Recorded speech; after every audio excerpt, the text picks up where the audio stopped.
Vamos para a próxima pergunta, pergunta 10. Que ordem foi dada aos gafanhotos? Vejamos o que diz o Apocalipse. E foi-lhes dito que não fizessem dano à erva da terra, nem a verdura alguma, mas somente aos homens que não têm nas suas testas o sinal de Deus. Apocalipse 9, verso 4. O que vem a ser isso?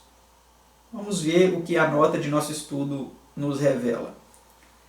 Quando as tribos árabes se espalharam para a conquista da Síria, em 633 a.D., o culto califa Abu Bakr, sucessor de Maomé, instruiu os chefes de seu exército a não permitir que sua vitória fosse manchada com o sangue de mulheres e crianças, a não destruir as palmeiras, nem queimar os campos de milho, a não cortar árvores frutíferas, nem fazer dano ao gado, e a poupar as pessoas religiosas que vivem retiradas em mosteiros e daquele modo se propõem servir a Deus. Mas disse ele: encontrareis outra espécie de gente que pertence à sinagoga de Satanás, que usam a tonsura. Quebrai-lhes o crânio, e não lhes deis descanso, enquanto não se tornem maometanos ou paguem tributo. Nesse ponto, o maometismo, posto que seja uma falsa religião, revela-se como açoite ao cristianismo apóstata. Em pouco tempo tornaram os sarracenos maometanos aos arianos todas as principais terras semitas. Tomaram, Palestina, Síria, Mesopotâmia, Assíria e Babilônia. A estas foi logo acrescentado o Egito. Enciclopédia Britânica, artigo Maometismo. Conforme essa descrição histórica, meus amados, percebemos aí então que se cumpre exatamente aquela profecia, os gafanhotos aí sendo uma referência aos maometanos, e a ordem que foi dada a eles de não destruir a erva verde, nem aqueles que tinham o selo de Deus, uma referência aí à ordem desse califa Abu Bakr, que deu aos maometanos de não destruir as árvores frutíferas, as plantações de milho, as mulheres e crianças, nem aqueles piedosos religiosos que viviam em mosteiros, mas ele fez uma distinção aí daqueles que usavam a tonsura, que é aquela raspagem aqui na parte superior da cabeça, como faziam os monges.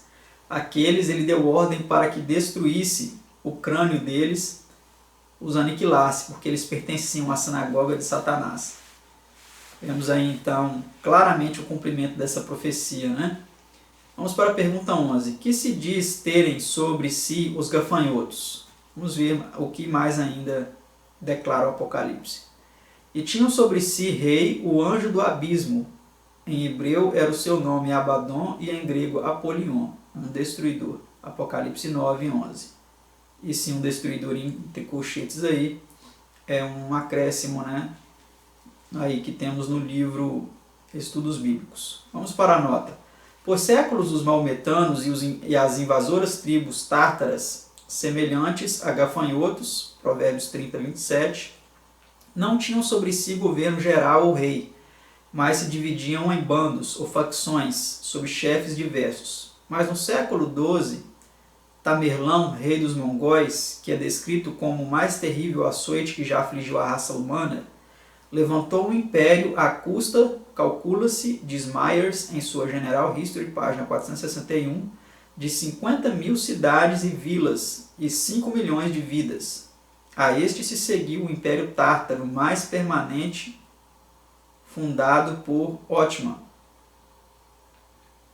um século mais tarde, geralmente conhecido por Império Otomano e governado pelo sultão. De início, a grande característica do governo turco foi a de destruidor. Falando de uma guerra dos turcos contra o Império Bizantino em 1050, diz Gibbon, na página 57. Os milhares de cavalos turcos ocupavam uma extensão de aproximadamente 1000 quilômetros de Taurus a Erzurum, e o sangue de 130 mil cristãos foi agradável sacrifício ao profeta árabe. Em 1058, os turcos arrebataram aos sarracenos a Terra Santa, profanaram os lugares santos e trataram com crueldade os peregrinos a Jerusalém. Isso motivou as 9 cruzadas mal-sucedidas dos 2 séculos seguintes para a reconquista da Terra Santa.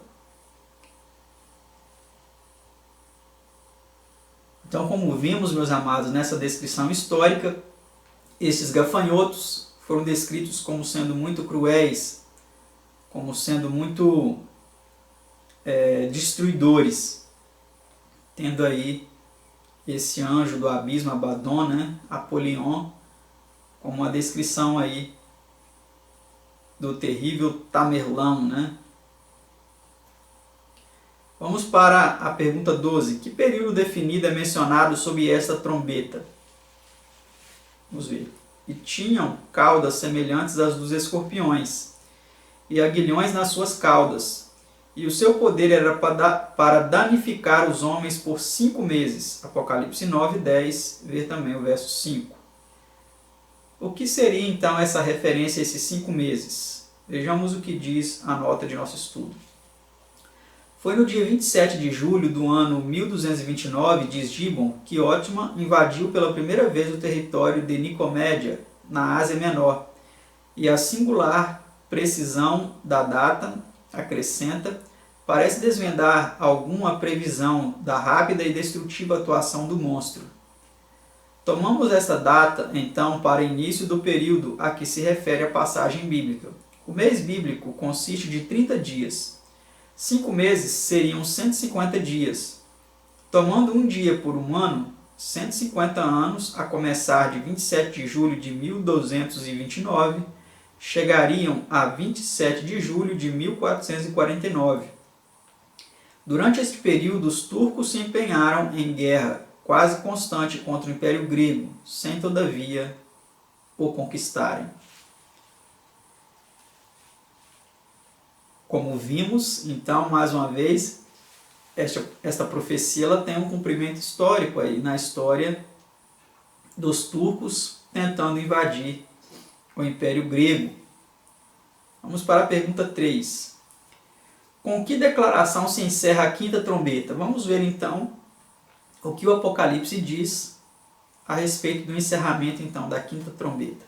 Passado é já um ai, eis que depois disso vem ainda 2 ais. Apocalipse 9, verso 12. Então, este foi o primeiro ai, sobre o início, então, o surgimento do maometismo, do poder turco-otomano, lutando aí para devastar o cristianismo e até conseguindo, invadiu a Terra Santa, destruiu muitos monges católicos, espalhou aí a sua doutrina islâmica pelo mundo e conseguiu realizar muitas coisas, né? Foi realmente um ai terrível ao cristianismo, um pesado castigo aí, uma pesada destruição imposta ao cristianismo. Vamos para a pergunta 14. Ao soar a sexta trombeta, que ordem é dada? Vejamos o que diz o Apocalipse. E tocou o sexto anjo a sua trombeta, e ouvi uma voz que vinha das 4 pontas do altar de ouro, que estava diante de Deus, a qual dizia ao sexto anjo, que tinha a trombeta: solta os 4 anjos que estão presos junto ao grande rio Eufrates. Apocalipse 9, 13 e 14. Vamos ver o que representa isso. Compreende-se que estes 4 anjos se refiram aos 4 principais sultanatos, Alepo, Icônio, Damasco e Bagdá, de que se compunha o Império Otomano, situados na região banhada pelo rio Eufrates. Como contraste frisante, pode ser notado que sob a sexta praga, Apocalipse 16, 12 e 16, os 4 anjos de Apocalipse 7, 1 a 3 darão liberdade aos ventos das guerras, secar-se-ão as águas do rio Eufrates, o Império Turco, e os exércitos das nações se congregarão para a batalha do Armagedon. Então, como vimos aí, esses 4 anjos, né, que estão presos ao rio Eufrates, refere-se aos 4 principais sultanatos, aí, então, Alepo, Icônio, Damasco e Bagdá, de que se compunha o Império Otomano, né? Vamos para a próxima pergunta, pergunta 15. Que cena de guerra é apresentada sob esta trombeta? Vejamos então um pouco mais a respeito dela. E o número dos exércitos dos cavaleiros era de 200 milhões. As cabeças dos cavalos eram como cabeças de leões, e de suas bocas saía fogo e fumaça e enxofre. Apocalipse 9, 16 e 17. Vamos ver então a interpretação dessa profecia na nota que segue. Em 1453, Maomé II o Grande, sultão dos otomanos, sitiou a capital, Constantinopla, com um exército que contava mais de 200 mil homens. Após rápido ataque, a cidade foi tomada abruptamente. A cruz, que desde o tempo de Constantino encimava a Basílica de Santa Sofia, foi substituída pelo crescente, que permanece até hoje. General History de Myers, edição de 1902, página 462 e 463. Assim, Constantinopla, sede oriental do Império Romano, desde os dias de Constantino, foi capturada pelos turcos. Parece ser também feita referência ao uso de armas de fogo, que começaram a ser usadas pelos turcos no fim do século XIII, e que, descarregadas de cima dos cavalos, daria a aparência de fogo e fumo saindo da boca dos cavalos. Na Batalha do Armagedon, talvez aqui se possa eludir, um exército de 200 milhões será, sem dúvida, congregado. Então, esta é a interpretação que nós temos aí, né? Que nos dá os detalhes históricos do cumprimento e uma previsão aí para a Batalha do Armagedon de 200 milhões de pessoas congregadas para esta grande batalha, né? Vamos para a próxima pergunta, pergunta 16. Qual foi o resultado dessa peleja por meio de fogo e fumo e enxofre? Por essas 3 pragas foi morta a terça parte dos homens, Apocalipse 9, 18. Isso mostra o efeito mortal deste novo meio de guerrear. Constantinopla foi subjugada, seu império subvertido e sua religião conculcada ao pó pelos conquistadores muçulmanos. Vamos para a próxima pergunta, pergunta 17. Que período definido é mencionado nesta trombeta? Vejamos o que diz o Apocalipse. E foram soltos os 4 anjos que estavam preparados para a hora, o dia, e mês e ano, a fim de matarem a terça parte dos homens. Apocalipse 9, verso 15. Vejamos a interpretação desta passagem. 1 hora em tempo profético equivale a 15 dias. Um dia quer dizer 1 ano. Um mês, 30 anos. Um ano, 365 anos. Somando-se tudo, dá-se-á um total de 391 anos e 15 dias, tempo concedido à supremacia otomana. Começando em 27 de junho de 1449, data em que termina a quinta trombeta, este período deveria terminar em 11 de agosto de 1840. Em exato cumprimento da palavra inspirada a esta data, assinala a queda do Império Otomano como poder independente. Arruinado ao ponto de não haver mais esperança de reabilitação, numa guerra com Maomé Ali, Pachá do Egito, o sultão da Turquia submeteu-se à orientação das 3 maiores potências da Europa, Inglaterra, Rússia e Alemanha. E por intermédio de seu ministro, Rifat Bey, naquele mesmo dia, 11 de agosto de 1840, pôs nas mãos de Maomé Ali a decisão ou ultimato, bosquejada por essas potências.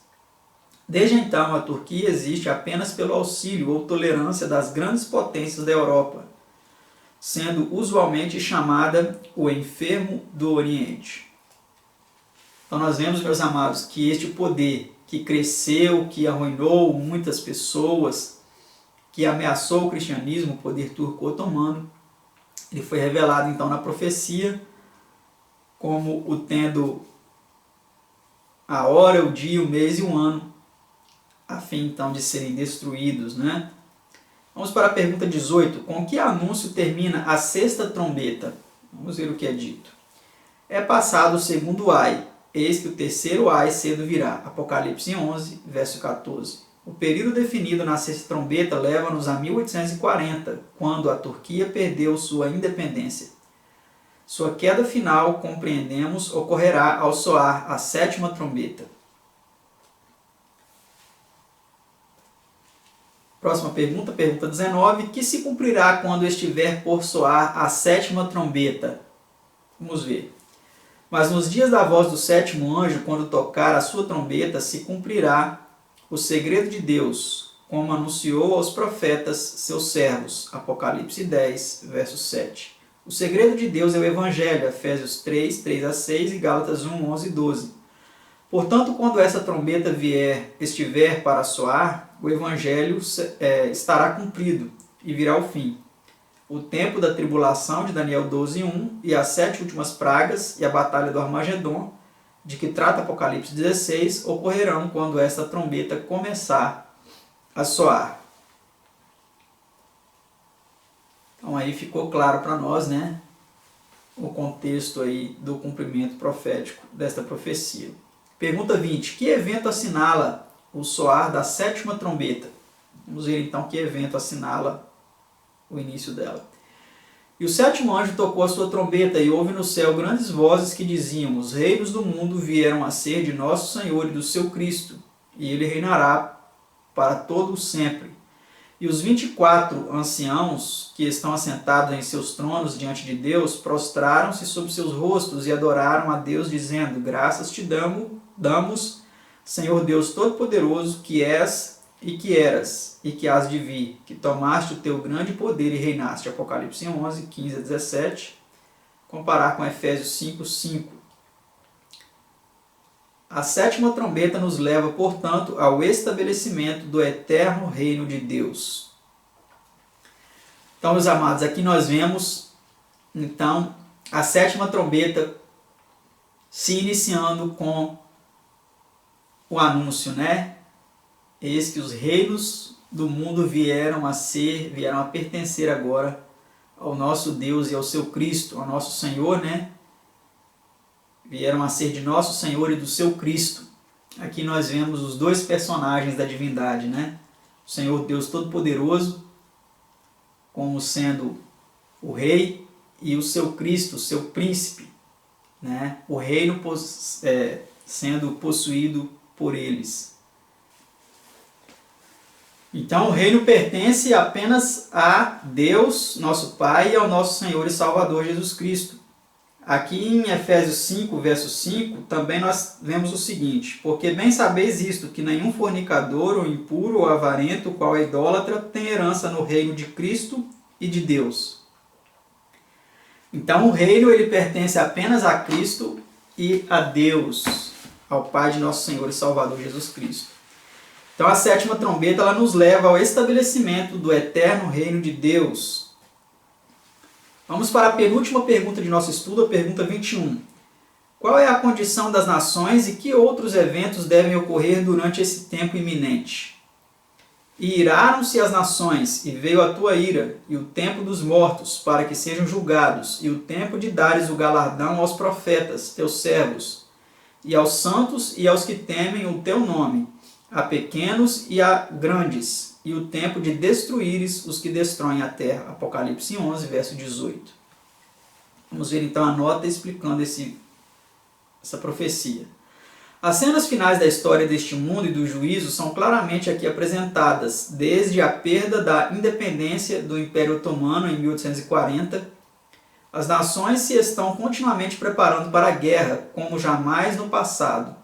Em face das complicações internacionais e uma guerra mundial que todos temem e parece inevitável, efetuando-se a dissolução da Turquia e o desmembramento de seu território, a todas as outras sobrelevando, a questão oriental é entre elas a mais momentosa. O juízo investigativo começou em 1844, no fim do período dos 2.300 dias. Ver os estudos às páginas 218 a 241, que são os temas 56 a 59. Quando estiver terminado, o tempo da recompensa terá chegado, o fim virá, e os santos se assentarão para julgar. Ver Apocalipse 20, verso 4 e 1 Coríntios 6, 1 a 3. Então, como vimos aí, temos a descrição das cenas finais, né, a ira das nações, a ira de Deus vindo sobre elas, para também destruir aqueles que destroem a terra, que estão aí degradando o meio ambiente, que estão chefiando aí as ações, os rumos que este mundo tem tomado, provocando aí então grande destruição, né, na natureza. Vamos para a última pergunta de nosso estudo, a pergunta 22. Que cena no céu foi apresentada ao profeta ao soar a 7ª trombeta? Vejamos. E abriu-se no céu o templo de Deus, e a arca da sua aliança foi vista no seu templo. E houve relâmpagos e vozes, e trovões, e terremotos, e grande saraiva. Apocalipse 11, verso 19. Então nós vimos que realmente será algo terrível, né? Vamos ver a descrição aí da nota, nos explicando melhor.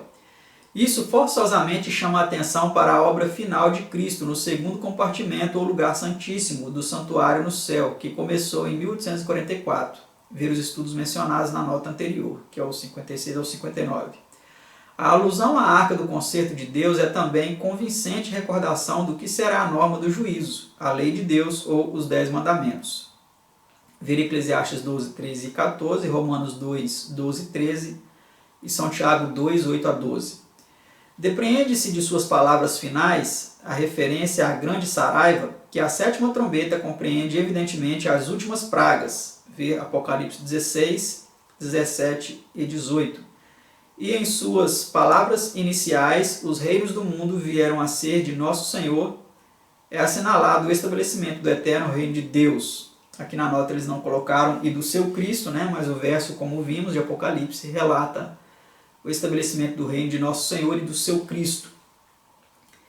Então este foi o estudo 67 sobre as 7 trombetas. Talvez ele apresentou alguns detalhes dos quais você não concorda, porque você entende o cumprimento dessas trombetas como ainda estando por acontecer, e entende de forma literal como sendo realmente grandes meteoros que vão cair no mar e provocar destruição, demônios que vão sair do poço do abismo, das profundezas do mar e vão causar grandes destruições. Mas esta é a nossa compreensão desses eventos profetizados por João, tendo acontecido e tendo aí a sua interpretação compreendida de forma simbólica e não de forma literal, e de forma historicista, como tendo seu cumprimento na história, e não futurista, né, como ainda acontecendo, como muitas pessoas têm acreditado nos nossos dias. Mas eu espero que vocês tenham compreendido o estudo desta ocasião, e o próximo estudo será sobre as 7 pragas. Então até o nosso próximo estudo, se assim Deus nos permitir. Tchau!